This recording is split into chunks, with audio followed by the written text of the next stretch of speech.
নমস্কার, সন্ময় স্পিক্স থেকে আমি বলছি সন্ময় বন্দ্যোপাধ্যায়। আপনারা দেখেছেন ইদানিংকালে গান্ধী মূর্তির পাদদেশ থেকে 1012 দিন ধরে আন্দোলন করা ছেলে মেয়েদের কাছে গিয়ে যখন 1000 দিন অতিক্রম করলো, হঠাৎ কুণাল ঘোষের মন প্রাণ কেঁদে উঠল। দেখেছেন কিনা আপনারা বলুন তো? দেখেছেন তো? মন প্রাণ কেঁদে ওঠার পরে পরবর্তীকালে কুণাল ঘোষ তাদের সঙ্গে ব্রাত্য বসুর একটা মিটিংয়ের ব্যবস্থা করলেন এবং চেষ্টা করলেন যে মানবিক মুখ্যমন্ত্রী মমতা বন্দ্যোপাধ্যায়ের ইচ্ছা অনুসারে ব্রাত্য বসু শিক্ষামন্ত্রী তিনি বৈঠকে বসছেন গান্ধী মূর্তির পাদদেশে 1000 দিন অতিক্রান্ত হয়ে যাওয়ার পর সেই ছেলে মেয়েগুলোর কাছে। প্রাথমিকভাবে আমারও মনে হয়েছিল প্রয়াসটা ভালো, কিন্তু প্রয়াসটা কেন করলো তার কারণটা হচ্ছে বড্ড বেশি মুখটা পুড়ে গেছে। আর কুণাল ঘোষের বাজার দরটা তৃণমূলের মধ্যেই বড্ড নিচে হয়ে গেছে। বিধানসভার টিকিট, লোকসভার টিকিট, রাজ্যসভার টিকিট কিছুতেই কিছু মিলছে না। ফলে তো যদি লোকসভার টিকিট একটা পাওয়া যায় সেই চেষ্টাতে কুণাল ঘোষ নিজের বাজার দরটা বাড়ানোর জন্য আচমকা চলে গেলেন এবং অবশ্যই কালীঘাট এবং ক্যামাক স্ট্রিটের ইশারা নিয়ে গিয়েছিলেন এবং সেখানে বসে যখন সমস্ত রাজনৈতিক দলের নেতারা জড়ো হয়েছেন 1000 দিন অতিক্রম করা এসএলএসটি গান্ধী মূর্তির পাদদেশে ছেলে মেয়েগুলোর কাছে, ঠিক সেই সময় আচমকা কুণাল ঘোষ গেলেন। একটা জুতো ছুঁড়ে কেউ মারলো, চোর কুণাল বলে স্লোগান উঠলো, সব কিছু সয়ে নিয়েও শেষ পর্যন্ত ব্রাত্য বসুকে একটা টেলিফোন করলেন, লোক দেখানো টেলিফোন, সব কিছু একটা পূর্ব পরিকল্পিত প্লট। 2024 লোকসভা ইলেকশন, ফলে এখন আবার আমরা কত মানব দরদি, আমাদের কত মানবিক মুখ আছে, এই ধরনের একটা পারসেপশন বিল্ড আপ করার জন্য কুণাল ঘোষ গিয়েছিলেন। আমার নিজের ধারণা কুণাল ঘোষ স্বতঃপ্রণোদিত হয়ে এই আইডিয়াটা ভাইপোকে দিয়েছেন, ভাইপো বলছেন হ্যাঁ করুন। তারপর ব্রাত্য বসুকে বলে দেওয়া হয়েছিল, ব্রাত্য বসু টেলিফোনটা ধরে বললেন আচ্ছা ঠিক আছে, ডেটটা ঠিক হোক। সেই অনুযায়ী সম্ভবত 12 তারিখ না কত তারিখ একটা প্রথম মিটিং হলো, তারপর বোধহয় 21 তারিখ মিটিং হলো, 22 তারিখ মিটিং হলো। শেষ পর্যন্ত শিক্ষা দপ্তরে বিকাশ ভবনে ব্রাত্য বসুর কাছে পৌঁছলেন। কারা পৌঁছলেন? এসএলএসটির ছেলে মেয়েগুলো। তো এইটা নিয়ে এমন একটা ভাবভঙ্গি করা হচ্ছে, প্রচণ্ড আইনি জটিলতা। কুণাল ঘোষ প্রেস কনফারেন্স করতে গিয়ে বললেন, তারপর ছেলে মেয়েগুলোকে খাইয়ে দেওয়া হলো। 1 ফেব্রুয়ারি একটা ডেডলাইন হয়েছে। পরবর্তীকালে ব্রাত্য বসু শিক্ষামন্ত্রী প্রকাশ শেষে বললেন না 1 ফেব্রুয়ারি ডেডলাইন ওগুলো মিথ্যে কথা। তো কুণাল একটা খাওয়ালেন, ব্রাত্য বসু সেটাকে ডিনাই করলেন। ব্রাত্য বসু তো জানেন অন্তত আবার 1 ফেব্রুয়ারি যাতে মানুষ প্রশ্ন না করে কী হলো 1 ফেব্রুয়ারি ডেট দিয়েছেন, কিছুই তো হলো না। ফলে তো এরকম একটা জটিল আবর্তের মধ্যে পুরো ব্যাপারটা পৌঁছে গেল। আমরা আজকে এই ঘটনাটার একটা অন্য দিক নিয়ে আপনাদের কাছে ছোট্ট করে আলোচনা করব। আমরা আইনজীবী ফিরদৌস শামীম, যিনি অবশ্যই এই মামলার অন্যতম মামলাকারী, দীর্ঘদিন ধরে মামলাটা লড়েছেন এবং হতদরিদ্র মানুষগুলোর যারা চাকরি পায়নি তাদের বিচার পাওয়ানোর জন্য যে দীর্ঘদিনের লড়াই কলকাতার গুটি কয়েক আইনজীবী করছেন, সুদীপ্ত দাশগুপ্ত, বিক্রম বন্দ্যোপাধ্যায়, ফিরদৌস শামীম, আইনজীবী বিকাশ রঞ্জন ভট্টাচার্য, অনেকেই এরা করছেন। ফলে তাদের মুখ হয়ে ফিরদৌস শামীম এই লড়াইটা লড়েছেন। আমি ফিরদৌস শামীমকে জিজ্ঞেস করছিলাম যে বিকাশবাবু তো বলেছেন যে 1 ঘন্টায় সমস্যা মিটে যায় যদি দুর্নীতিগ্রস্তরা যাদের চাকরিতে তৃণমূল নেতারা টাকা খেয়ে চাকরিটা দিয়েছেন তাদের চাকরিটা যদি থেকে বরখাস্ত করা হয় এবং সেই ভ্যাকেন্ট জায়গায় যারা প্যানেলে ছিলেন যাদের যোগ্য তাদের যাতে চাকরিটা পাওয়ানো যায়। এই তো ছিল মূল কথা, ডায়ালগ। তো বিকাশবাবু সেটাই বলেছেন, 1 ঘন্টায় সমস্যার মেটায় যদি সরকার দুর্নীতিগ্রস্তদের ওই চাকরির জায়গা থেকে সরিয়ে দেয়। কিন্তু সেটা তো সরকার করবে না, এবং সরকার করবে না কেন করবে না তার কারণ তাহলে তো তৃণমূল নেতাদের পিঠের চামড়া আর থাকবে না। কেন কোটি কোটি টাকার যারা রোজগার করেছেন, কোটি টাকা যারা রোজগার করেছেন, আমি একটা দেখছিলাম যে 1 বছরে 8,500 দুর্নীতিগ্রস্তদের চাকরি দেওয়া হয়েছে শুধু 9, 10, 11, 12-এ। স্কুল সার্ভিস কমিশন সেটা একটা লিখিতভাবে জানিয়েছে, আদালতে জানিয়েছে। ফলে সেই পরিস্থিতিতে দাঁড়িয়ে এদের চাকরি থেকে যদি সরকার বলে সরে যাও তাহলে তারা বলবে আমাদের টাকাটা ফেরত দাও আর আমাদের অন্য কোনো চাকরির ব্যবস্থা করে দাও। কিন্তু তোমরা টাকা গিলেছ তো, তোমাদের তৃণমূলের নেতারা ক্যামাক স্ট্রিট থেকে শুরু করে নিচের লেভেল পর্যন্ত, হরিশ্চাজি থেকে নিচের লেভেল পর্যন্ত সবাই তো টাকা তুলেছ।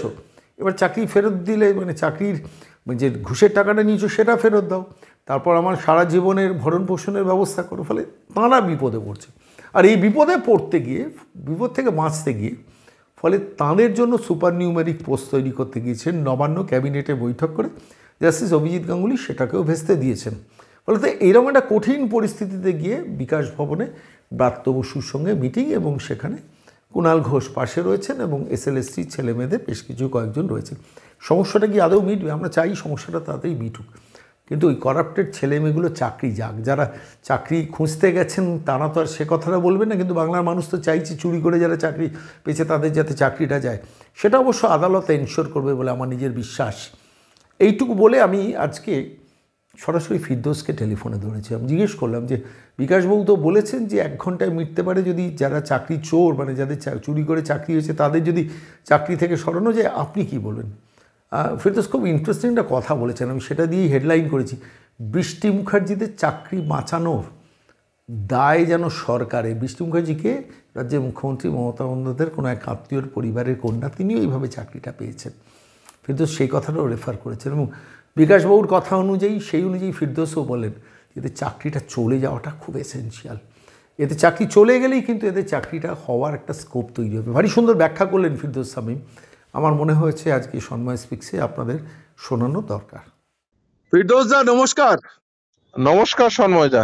বলছি আবার লোকসভা নির্বাচন, আবার টোপ, চাকরি প্রার্থীদের তুলে নিয়ে গিয়ে ওই সারদার টাকা সরানো কুণাল ঘোষ সে নিয়ে গেছে ব্রাত্য বসুর দফতরে, আবার গুলবাজির দফতরে নিয়ে গেছে, নিয়ে গিয়ে আবার একটা ম্যানেজিং করার চেষ্টা করছে এবং বলছে যে 1 ফেব্রুয়ারি ডেট দেওয়া হয়েছে, মেটানো হবে। আবার অন্য দিক থেকে ব্রাত্য বসু বলছে না না আমি কোনো ডেট টেট দিইনি। অর্থাৎ ধরা পড়ে যাচ্ছেন ক্রমশ যে পুরো ব্যাপারটার মধ্যে একটা লোকসভা নির্বাচনকে ইস্যু করে ফেস সেভিং একটা চেষ্টা করা হচ্ছে, যে আমরা চেষ্টা করছি এরকম একটা ব্যাপার। বিকাশবাবু বলেছেন সমস্যা মিটে যাবে, রাজ্য সরকার 1 ঘন্টায় মিটে যাবে যদি রাজ্য সরকার চুরি করে যারা চাকরি পেয়েছে তাদের চাকরি থেকে ছাঁটাই করে এবং ওয়েটিং লিস্টে অ্যাকর্ডিংলি সমস্ত নাম নিয়ে নেয়।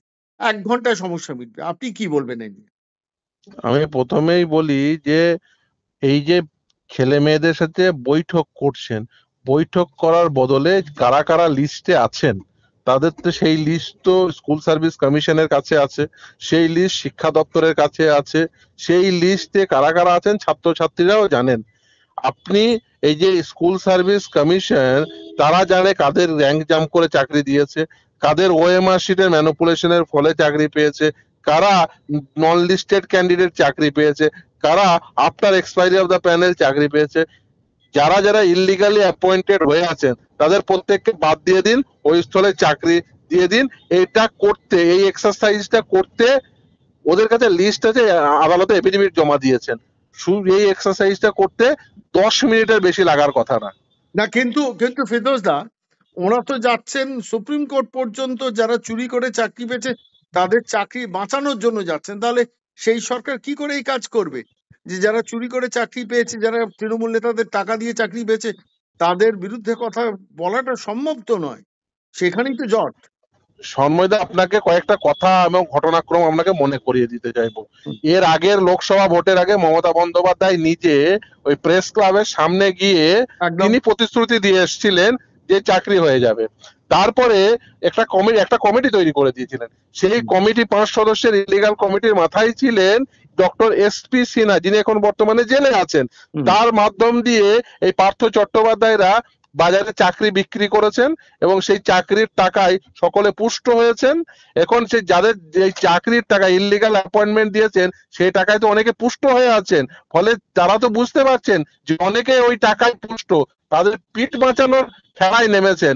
যদি এই যে ইললিগাল অ্যাপয়েন্টমেন্ট হয়েছে তাদের চাকরি যদি না বাঁচাতে চাইতেন তাহলে এই জটই বাঁধতো না। যদি ইললিগাল অ্যাপয়েন্টমেন্ট না দিতেন এই জটই বাঁধতো না। এই জট বেঁধেছে টাকার প্রতি অসীম লোভ থাকা কিছু আমলা, মন্ত্রী, নেতাদের জন্য এই জট বেঁধেছে। তারা যদি টাকা না খেয়ে চাকরি বিক্রির বাজারে না করতেন তাহলে এই জট বাঁধতো না। কই এর আগেও তো স্কুল সার্ভিস কমিশনের মাধ্যমে অ্যাপয়েন্টমেন্ট হয়েছে, একাধিক অ্যাপয়েন্টমেন্ট হয়েছে, কই তখন তো জট বাঁধেনি। যতদিন পর্যন্ত বামপন্থ সরকার ছিল তখন তো অ্যাপয়েন্টমেন্ট হয়েছে, তখন তো কোনো জট বাঁধেনি, তার জন্য তো কোনো শিক্ষামন্ত্রীকে জেলে যেতে হয়নি। তাহলে আজকে কেন শিক্ষামন্ত্রীকে জেলে যেতে হচ্ছে? আজকে কেন বৈঠকের প্রয়োজন? বৈঠকের কিসের প্রয়োজন? যত যোগ্য চাকরি প্রার্থী আছে, তাদের ওএমআর শিট আছে, তাদের ওএমআর শিটে স্কুল সার্ভিস কমিশনের তো ওএমআর শিটের স্ক্যান কপি আছে, সেই ওএমআর শিটের স্ক্যান কপি যেটা সিবিআই উদ্ধারও করেছে, সেই স্ক্যান কপি ধরে দেখুন কারা যোগ্য কারা অযোগ্য, চাকরি দিয়ে দিন। লিস্ট আছে আপনাদের কাছে, যারা যোগ্য চাকরি প্রার্থী তাদের চাকরি দিয়ে দিন, অযোগ্যদের বের করে দিয়ে, তাহলে সমস্যার সমাধান হয়ে যায়। এর জন্য বৈঠকের কোনো প্রয়োজন হয় না। যোগ্য চাকরি প্রার্থী কারা সেই লিস্ট স্কুল সার্ভিস কমিশনের কাছে আছে, ধরে চাকরি দিয়ে দিন অযোগ্যদের বের করে। কিন্তু অযোগ্যদের বের করতে হবে। যদি মনে করেন না ওই বৃষ্টি মুখার্জিদের চাকরিতে রেখে দেব, সেটা রেখে দেওয়ার জন্য বিভিন্ন পরিকল্পনা করব, ক্যাবিনেট বৈঠক বসাবো, ইললিগাল অ্যাপয়েন্টমেন্টের কগনিজেন্স নেবো, কিন্তু তাদের বিরুদ্ধে কোনো ব্যবস্থা নেব না, তাহলে কি মনে করেন কোনো সাংবিধানিক কোনো প্রতিষ্ঠান সেটা মেনে নেবে? এবং আদালতের জট তৈরি হয়েছিল মূলত অযোগ্য চাকরি প্রাপকদের চাকরি বাঁচাতে চাওয়ার যে প্রয়াস বিভিন্ন সংস্থা করেছে তার জন্যই, এবং অনেক অযোগ্য ধন্যবাদ, চাকরি প্রাপকদের চাকরি দিয়েছে সেই জন্য। অনেক ধন্যবাদ ফিরোজ দা, অনেক ধন্যবাদ।